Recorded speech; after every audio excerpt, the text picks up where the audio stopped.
How to transfer money from Venmo to Cash App in 2023. My name is Ali and I will walk you through on how to transfer money from Venmo to Cash App. It's not something difficult at all, it's so easy, just some simple steps that you need to follow and you're gonna be able to transfer money from Venmo to Cash App, okay? So the first thing that we need to do is to go to your phone, and after going to your phone, what you need to do is open your Venmo app, okay? And after opening your Venmo app, we need to do after is to go to your profile, okay?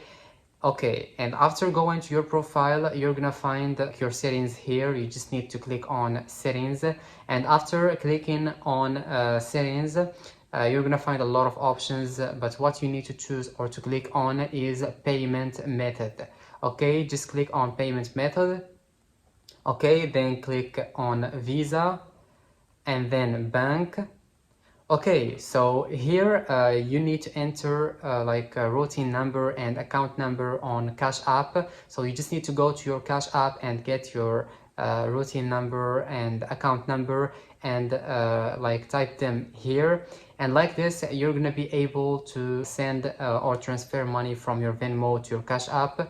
Like this is necessarily to get your routing number or account number from Cash App, because like this Venmo will know that this is your account, so they can send it to your Cash App. Okay, as I told you, it's not something difficult at all, it's so easy, just some easy steps that you need to follow and you're gonna be able to transfer money from Venmo to Cash App. That would be it, and I will see you in the next video.